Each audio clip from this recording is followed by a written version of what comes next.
नमस्कार, मैं हूं तुषार और आप देख रहे हैं खबर 100। आइए रुख करते हैं आज की खबरों की ओर, पर उससे पहले एक नजर आज की हेडलाइंस पर। पीसी शर्मा ने एक बार फिर भाजपा सरकार पर बोला हमला। कोरोना महामारी पर मंत्री विश्वास सारंग का बयान।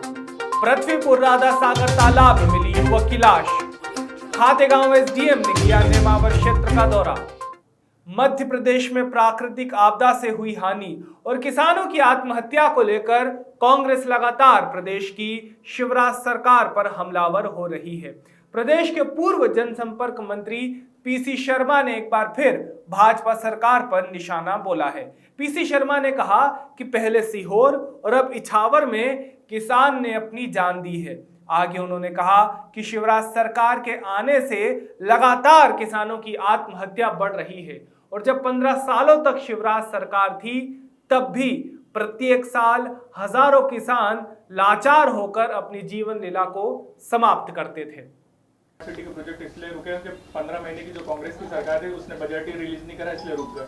आप पर पूरा मोड़ दिया उन्होंने। देखिए 15 साल इनकी सरकार रही, उनके समय में ये आया स्मार्ट सिटी का, और स्मार्ट सिटी में जितना काम उन 15 महीनों में हुआ है, अतिक्रमण भी हटाए गए, रोड लगभग उसकी कंप्लीट हो गई है, smart road, boulevard road complete हो गई।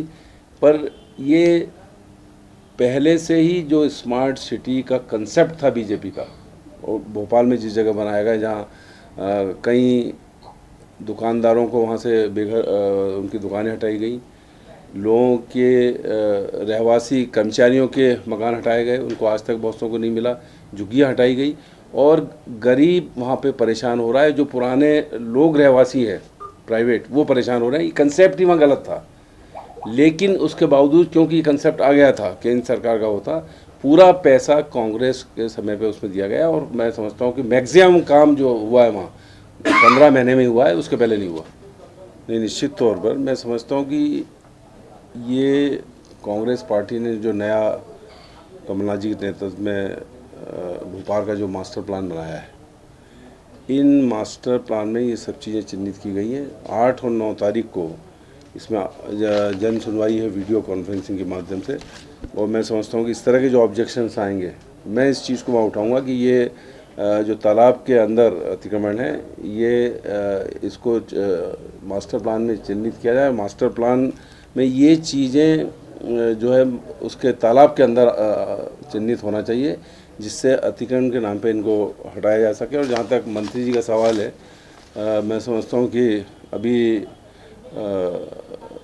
उनको इसमें स्टेप्स लेना चाहिए कि जो भी मालूम तो करना पड़ेगा, अधिकारियों को बुला के बैठक करें, सब मालूम हो जाएगा कि कहाँ कहाँ अतिक्रमण है। तो मैं समझता हूँ कि तालाब के अंदर जो अतिक्रमण है वो निश्चित तौर पर हटना चाहिए। सर, स्मार्ट सिटी के बेरोजगार युवक संघ मुख्यमंत्री जी को ज्ञापन देना चाहते थे, उन पे जो लाठीचार्ज हुआ उसकी मैं निंदा करता हूँ। और एक तरफ मुख्यमंत्री जी बार बार घोषणा करते हैं कि हम मध्य प्रदेश की युवाओं को रोजगार देंगे, और ये पद निकले थे, पुलिस के पद थे, इसमें शिक्षकों के और अन्य वो थे। उनकी मांग ये थी कि इनको, जब आप भी कह रहे हैं कि मध्य प्रदेश के युवकों को देंगे, तो इनकी कॉल बुलाइए और इंटरव्यू लीजिए और भर्ती कीजिए। वो तो सरकार कर नहीं रही है, लेकिन रोज़गार दे नहीं रही है, और रोज़गार के बदले में लाठी गोली दे रही है। और इसी तरह से जो मॉडल मंडी एक्ट में लोग जो कर्मचारी मंडी के हैं वो प्रदर्शन कर रहे हैं, हड़ताल कर रहे हैं, लेकिन उससे बातचीत नहीं कर रही सरकार, और ये नहीं बता रही कि मंडी एक्ट लागू नहीं होगा, जो पुराना है वही चलेगा, जिससे कर्मचारी, हमाल और तोलने वाले, इन सबको फ़ायदा ही बड़े बड़े सरमाएदारों क्यों लाभ पहुंचाना चाहते हैं। और इसकी वजह से साग सब्जी सब महंगी हो गई है पूरे मध्य प्रदेश के अंदर। इसके लिए सरकार जिम्मेदार है। इसी तरह से जो सब इंजीनियर्स हैं पीडब्ल्यूडी के, उनने भी कल प्रदर्शन किया था, उनकी बातों पे भी सरकार ने कोई ध्यान नहीं दिया। दूसरी बात है कोरोना की। कोरोना में इलाज के लिए अब लाखों रुपए लग रहे हैं, टेस्टिंग के लिए पैसे लग रहे हैं। भाई जब कोरोना इस सरकार के आने के बाद आया, दिल्ली की सरकार ने एहतियात नहीं रखा इसलिए आया, तो टेस्टिंग और ये फ्री होना चाहिए। और ये हम देख रहे हैं कि लगातार संक्रमण बढ़ता जा रहा है।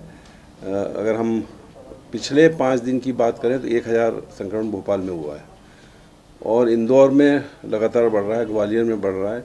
लेकिन इलाज के मामले में जो सरकार कोताही बरत रही है, जिसमें जो संक्रमित लोग हैं उनको टेस्टिंग के भी पैसे देना है और इलाज के भी, ये गलत है। इनसे निःशुल्क इलाज होना चाहिए, हमारी मांग है। और दूसरी तरफ जिस तरह से इन्होंने बस ऑपरेटर्स का, बसों का टैक्स माफ़ किया है, इस तरह जो बार बार हम मांग उठा रहे हैं कि बिजली के फिक्स चार्ज, चाहे उद्योग हों चाहे व्यवसाय, इसको भी माफ़ करें। दूसरा, जो बच्चों की स्कूल की फ़ी है, जो कोर्ट ने भी कहा है, वो अभी भी मंगी जा रही है, वो स्कूल की फ़ीस भी माफ़ होना चाहिए, क्योंकि जब काम बंद था तो कोई भी गरीब आदमी कहाँ से देगा वो फ़ीसें, जो बड़ी बड़ी फ़ीसें हैं, उसको भी माफ़ किया जाना चाहिए।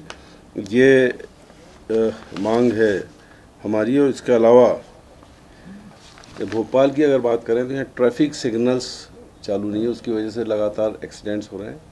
नगर निगम के प्रशासक और कमिश्नर इस चीज़ को देखेंगे, तुरंत इसको ठीक किया जाए, क्योंकि लॉकडाउन के बाद और जब सब चीज़ फ्री हो गई है तो ट्रैफिक एकदम से बढ़ा है, इसलिए ये सिग्नल्स होना चाहिए। भोपाल से दीपक सिंह की रिपोर्ट। कोरोना के आंकड़े दिन ब दिन लगातार बढ़ते ही जा रहे हैं। इसके चलते मंत्री विश्वास सारंग का बयान सामने आया है, जिसमें उन्होंने कहा कि कोरोना पीड़ित के इलाज में कोई असुविधा नहीं होगी और होम आइसोलेट को लेकर भी प्रदेश सरकार की स्पष्ट गाइडलाइन है। आगे मंत्री सारंग ने लोगों से अपील करते हुए कहा कि अगर कुछ भी सिम्टम सामने आते हैं तो तुरंत चिकित्सक से सलाह लेकर जांच करवाएं। कोरोना लगातार पूरे दुनिया में बढ़ रहा है और देश में भी बहुत सारे हिस्से में हमने देखा है कि केस कम आने के बाद फिर से पिछले हफ्ते से केस में बढ़ोतरी हुई है।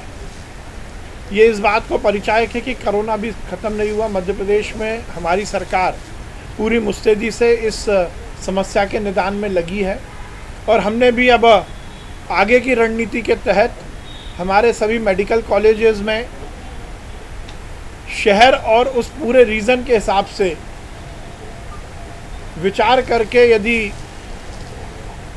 बेड बढ़ाने की आवश्यकता है तो उसका हमने विचार किया है और हम ये सुनिश्चित करेंगे कि मध्य प्रदेश में कोई भी व्यक्ति जो कोरोना पीड़ित है उसको इलाज में कोई कमी ना आए। होम आइसोलेशन को लेकर भी सरकार की स्पष्ट गाइडलाइन है। जो एसिम्टोमेटिक केस हैं, जिन्हें कोरोना पॉजिटिव तो आया है परंतु सिम्टम नहीं है, उनको घर में आइसोलेशन की सलाह दी गई है। पर घर में आइसोलेशन जो लोग करेंगे उनकी मॉनिटरिंग भी सरकार ऐप के माध्यम से करेगी। दिन में 3 बार उनकी क्लिनिकल कंडीशन का आकलन डॉक्टर्स करेंगे फ़ोन करके ऐप के माध्यम से।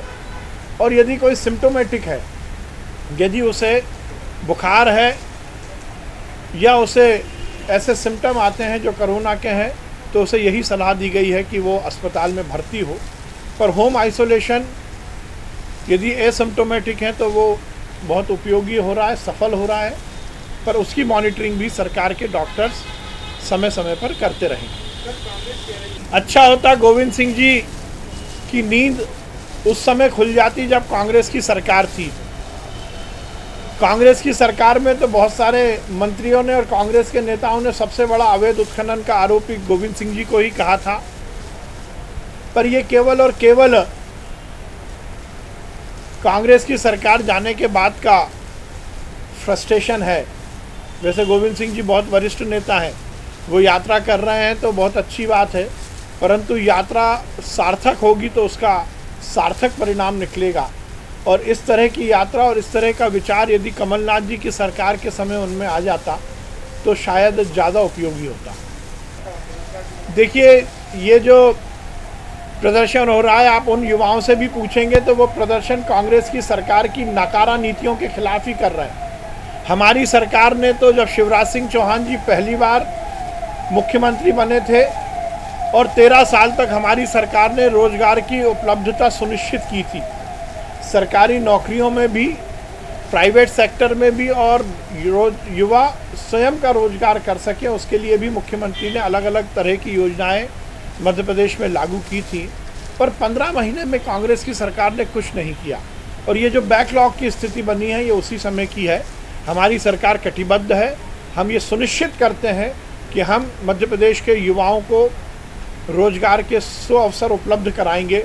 और मैं मुख्यमंत्री शिवराज सिंह चौहान जी को साधुवाद करता हूं कि उन्होंने एक बहुत क्रांतिकारी निर्णय लिया कि मध्य प्रदेश में पहली प्रायोरिटी, पहली जो वरीयता है वो मध्य प्रदेश के युवाओं को मिलेगी। ये निश्चित रूप से मध्य प्रदेश के युवाओं के भविष्य के लिए एक बहुत साहसिक कदम। भोपाल से दीपक सिंह की रिपोर्ट। पृथ्वीपुर राधा सागर तालाब में एक युवक की लाश तालाब में तैरती हुई मिली है।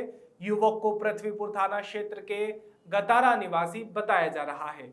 जानकारी मिलते ही पुलिस मौके पर पहुंची और युवक की लाश को तालाब से निकाला गया। नया गांव नागदा फोरलेन पर हो रहे गड्ढों की वजह से आए दिन हादसे हो रहे हैं। ये गड्ढे लोगों के लिए आफत से बन गए हैं। लोगों की परेशानी को देखते हुए शुक्रवार को पूर्व जिला पंचायत अध्यक्ष मनोज गौतम ने कार्यकर्ताओं के साथ गड्ढे भरे और कलेक्टर के नाम नायब तहसीलदार को आवेदन देकर 3 दिवस में सुधार करने की मांग की और साथ ही सुधार न होने की दशा में उग्र आंदोलन की भी चेतावनी दी, जिसके चलते 2 घंटे में ही फोरलेन कंपनी सक्रिय हो गई और गड्ढे भरने का काम शुरू हो गया। बदनावर से राजेश चौहान की रिपोर्ट। अभी के लिए केवल इतना ही, लेकिन ताजा खबरों के लिए देखते रहिए खबर 100, जनता की बुलंद आवाज।